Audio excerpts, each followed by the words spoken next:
సమరం న్యూస్కు స్వాగతం.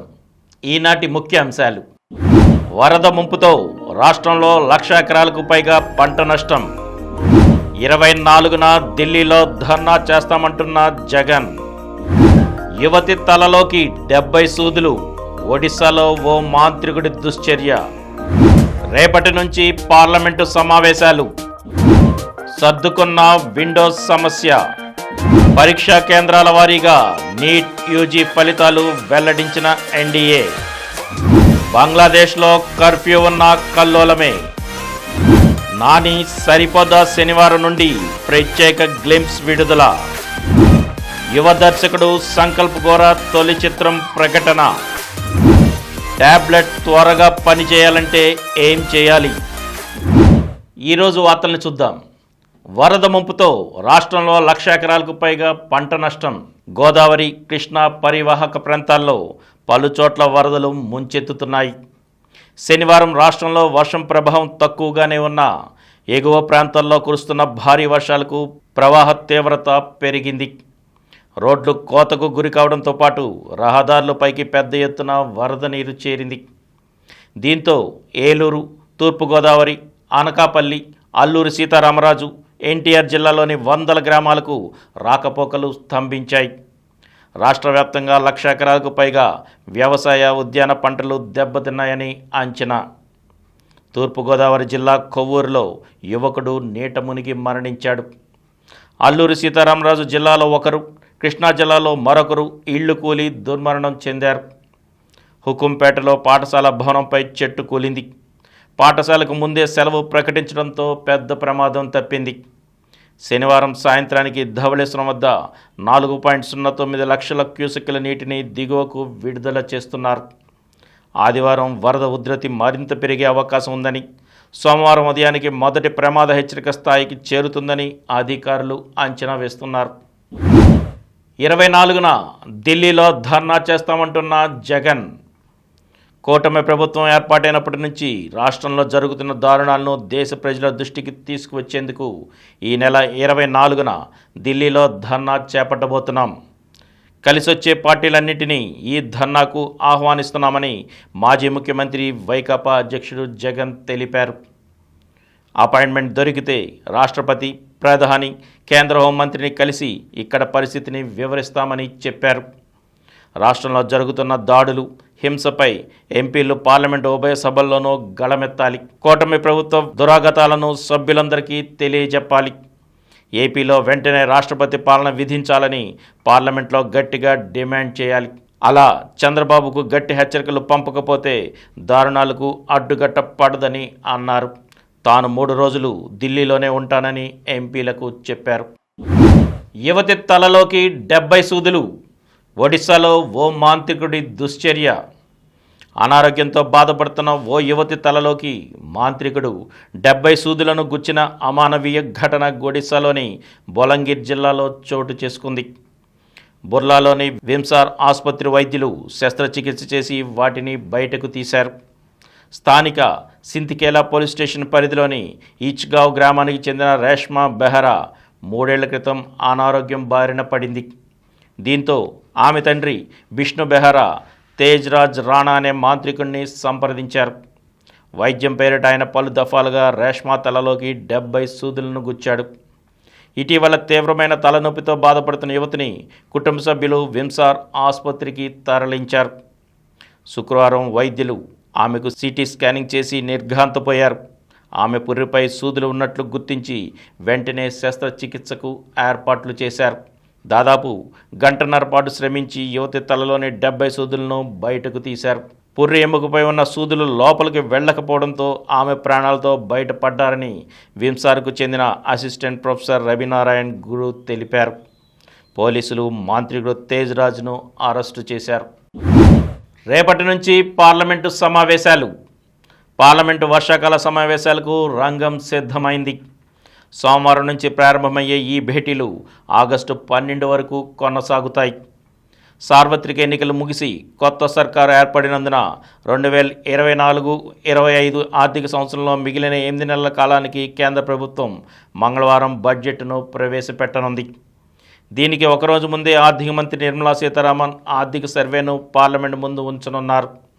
ఈ సమావేశాల్లోనే ప్రభుత్వం 6 బిల్లులను సభ ఆమోదం కోసం తీసుకురానుంది.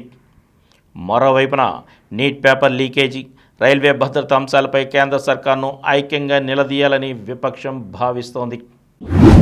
సర్దుకున్న విండోస్ సమస్య. క్రౌడ్ స్ట్రైక్ అప్డేట్ కారణంగా మైక్రోసాఫ్ట్ విండోస్లో తలెత్తిన సమస్య శనివారానికి సర్దుకుంది. దీంతో ప్రపంచవ్యాప్తంగా యథావిధిగా కార్యకలాపాలు సాగాయి. ప్రభుత్వాలు, రవాణా రంగం, వ్యాపారాలు పూర్తిగా కోలుకున్నాయి. శుక్రవారం తలెత్తిన ఈ సమస్య కారణంగా వేల విమానాలు రద్దు కావడంతో పాటు టెక్ ప్రపంచం స్తంభించిన సంగతి తెలిసిందే. మైక్రోసాఫ్ట్ విండోస్కు క్రౌడ్ స్ట్రైక్ పొరపాటున అప్డేట్ ఇచ్చిన కారణంగా ఈ ఇబ్బంది వచ్చింది. భారత్లోనూ సమస్య సర్దుకుందని, విమానాలు శనివారం యథావిధిగా తిరిగాయని పౌర విమానయాన శాఖ మంత్రి కె రామ్మోహన్ నాయుడు తెలిపారు. పరీక్షా కేంద్రాల వారీగా నీట్ యూజీ ఫలితాలు. నీట్ యూజీ 2024 ప్రశ్నాపత్రం లీకేజీ అవకతవకల వ్యవహారంపై దుమారం కొనసాగుతూనే ఉంది. మరోవైపు సుప్రీంకోర్టు ఆదేశాల మేరకు నగరాలు, పరీక్ష కేంద్రాల వారీగా నీట్ యూజీ ఫలితాలను జాతీయ పరీక్షల సంస్థ శనివారం విడుదల చేసింది. ఫలితాలను వెల్లడించేటప్పుడు విద్యార్థుల గుర్తింపు బహిర్గతం కాకుండా జాగ్రత్త పడింది. గత నెలలో నీట్ యూజీ 2024 ఫలితాలు వెలువడ్డాయి. ఈ పరీక్షల్లో అవకతవకలు జరిగాయంటూ దాఖలైన 40కి పైగా పిటిషన్లపై భారత ప్రధాన న్యాయమూర్తి జస్టిస్ డివై చంద్రచూడ్ నేతృత్వంలోని ధర్మాసనం ఇటీవల విచారణ జరిపింది. ఈ క్రమంలోనే నగరాలు, పరీక్ష కేంద్రాల వారీగా ఫలితాలను శనివారం మధ్యాహ్నం 12 గంటల్లోగా విడుదల చేయాలని ఎన్డీఏను ఆదేశించింది. ఈ వ్యవహారంపై జూలై 22న ధర్మాసనం తదుపరి విచారణ చేపట్టనుంది. 4000 మందికి 600కు పైగా మార్కులు. రాజస్థాన్లోని సీకర్లో వివిధ పరీక్షా కేంద్రాల్లో నీట్ యూజీ 2024 రాసిన విద్యార్థుల్లో 2000 మందికి 650కి పైగా మార్కులు వచ్చాయి. 600కు పైగా మార్కులు సాధించిన వారి సంఖ్య 4000కు పైగా ఉంది. ఈ నగరంలోని ప్రతి పరీక్ష కేంద్రం నుంచి కనీసం 75 మంది విద్యార్థులకు 600కు పైగా మార్కులు వచ్చాయి. కొన్ని కేంద్రాల్లో అయితే ఈ సంఖ్య 150 వరకు ఉంది. శనివారం ఎన్డీఏ నగరాలు, పరీక్షా కేంద్రాల వారీగా విడుదల చేసిన ఫలితాల విశ్లేషణలో ఈ విషయం వెల్లడైంది.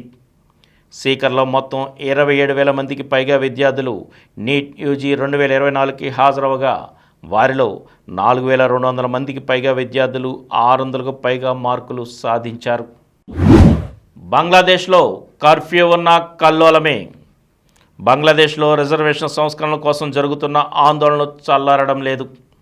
దేశవ్యాప్తంగా హింసాత్మక ఘటనలు అడ్డుకునేందుకు కర్ఫ్యూ విధించిన, సైన్యాన్ని మోహరించిన ఫలితం కనిపించడం లేదు. ఘర్షణలో 10ల సంఖ్యలో మృత్యువాత పడుతున్నారు. శుక్రవారం ఒక్కరోజే 43 మంది మరణించినట్లు స్థానిక టీవీ ఛానల్ వెల్లడించింది. ఢాకా వైద్య కళాశాల ఆసుపత్రి వద్ద 23 మృతదేహాలను చూసినట్లు మరో వార్తా సంస్థ పేర్కొంది. గురువారం 22 మంది మరణించారు.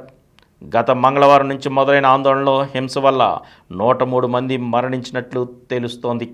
ఘర్షణల నేపథ్యంలో బంగ్లా ప్రధాని షేక్ హసీనా విదేశీ పర్యటనను రద్దు చేసుకున్నారు. ఆమె స్పెయిన్, బ్రెజిల్ వెళ్లాల్సి ఉంది. అలాగే ఆందోళన చేస్తున్న విద్యార్థులను ఆమె చర్చలకు ఆహ్వానించారు. యెమెన్పై విరుచుకుపడిన ఇజ్రాయెల్.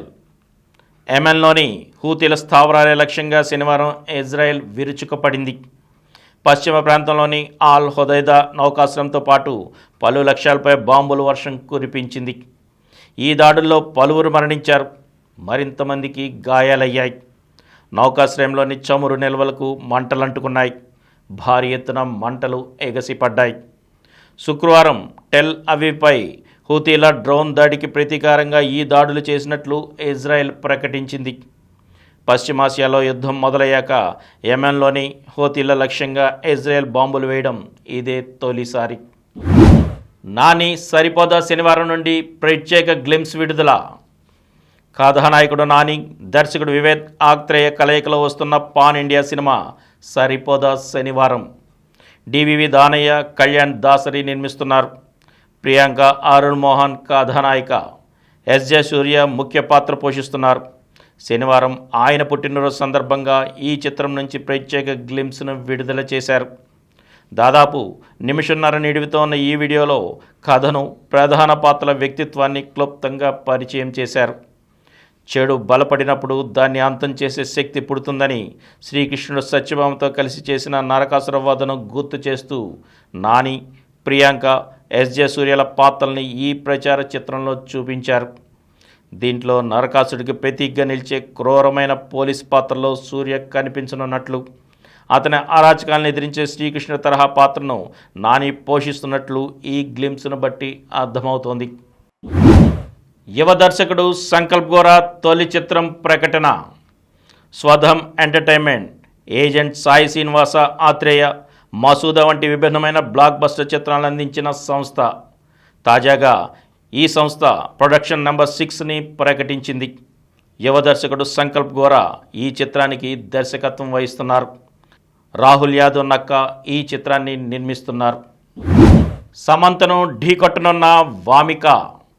అగ్ర కథానాయిక సమంత బాలీవుడ్ కథానాయకుడు ఆదిత్య రాయ్ కపూర్తో కలిసి ఓ వెబ్ సిరీస్లో నటిస్తున్న సంగతి తెలిసిందే. ప్రముఖ దర్శకులు రాజ్ అండ్ డీకేలు దీన్ని రూపొందిస్తున్నారు.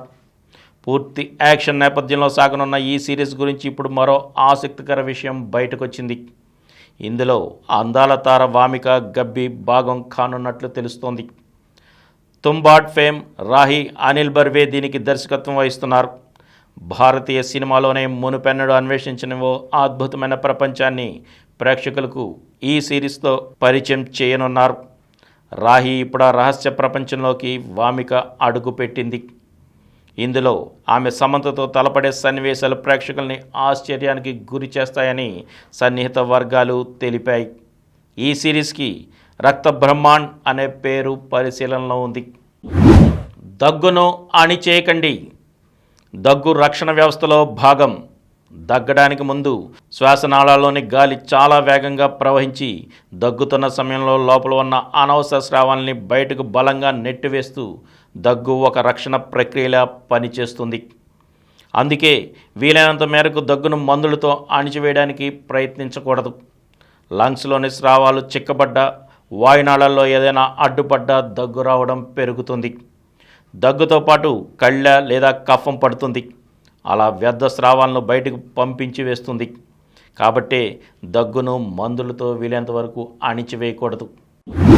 ట్యాబ్లెట్ త్వరగా పనిచేయాలంటే ట్యాబ్లెట్ వేసుకున్న తర్వాత కుడి పక్కకు ఒరిగి కూర్చున్నా లేదా కుడి పక్కకే ఒరిగి పడుకున్న కడుపులో ట్యాబ్లెట్ త్వరగా కరిగి ప్రతి కణానికి అందుతుందంటున్నారు John Hopkins school of medicine పరిశోధకులు. ట్యాబ్లెట్ వేసుకున్నాక రక్తంలోకి వెళ్ళడానికి ముందు అది చిన్న పేగుల్లోకి వెళ్ళాలి.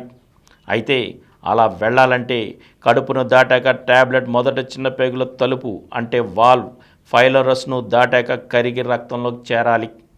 కుడి పక్కకు వరగడం వల్ల అది మరింత వేగంగా ప్రభావవంతంగా చేరుతుందనేది వారి మాట. ఇప్పుడు కొన్ని సంక్షిప్త వార్తలను చూద్దాం. భారీగా ఐఏఎస్ల బదిలీలు, 63 మందికి స్థానచలనం. పంచాయతీరాజ్ గ్రామీణాభివృద్ధి శాఖ డైరెక్టర్గా కృష్ణతేజ. పలు శాఖల్లో కమిషనర్లు, డైరెక్టర్ల మార్పు. బలహీనపడిన వాయుగుండం. బంగాళాఖాతంలో కొనసాగుతున్న వాయుగుండం ఒడిశా తీరంలో శనివారం సాయంత్రానికి అల్పపీడనంగా బలహీనపడింది. ఈ రోజుకి ఇది ఛత్తీస్గఢ్, ఒడిశా సరిహద్దు దిశగా కదులుతూ మరింత బలహీనపడుతుందని వాతావరణ శాఖ పేర్కొంది. పద్మశ్రీ పురస్కార గ్రహీత కమలా పూజారి కన్నుమూత.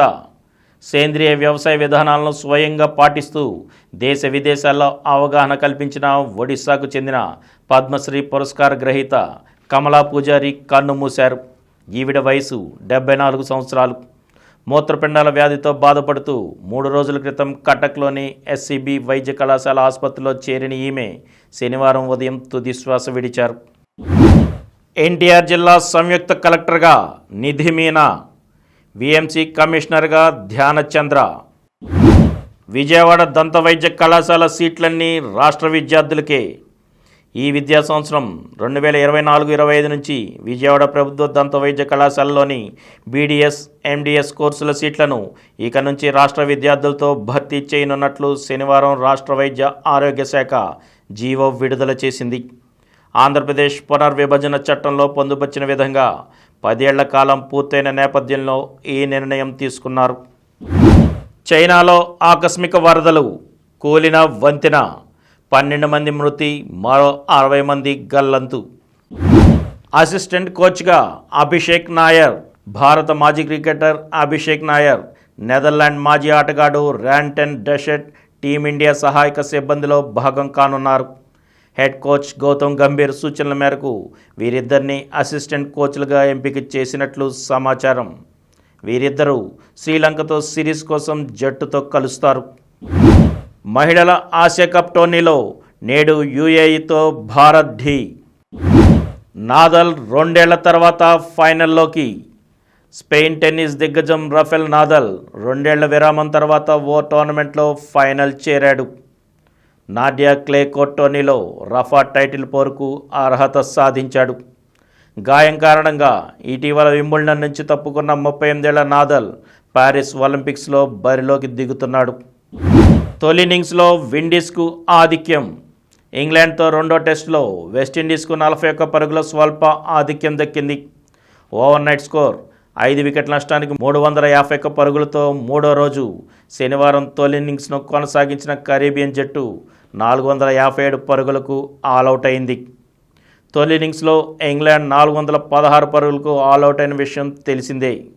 ప్రస్తుతం ఇంగ్లాండ్ 207 పరుగుల ముందంజలో ఉంది. మరిన్ని వార్తా విశేషాలతో రేపటి సమరం న్యూస్లో కలుద్దాం. Thank you.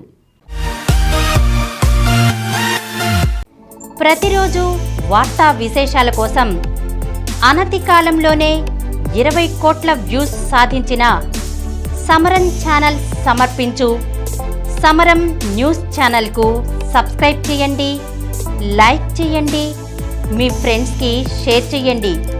అలాగే ప్రక్కనున్న గంట సింబల్ని ప్రెస్ చేయడం మర్చిపోకండి. Please download Samaram Channels app from Google Play Store and watch your favorite channels. Click the bell icon and subscribe to the channels.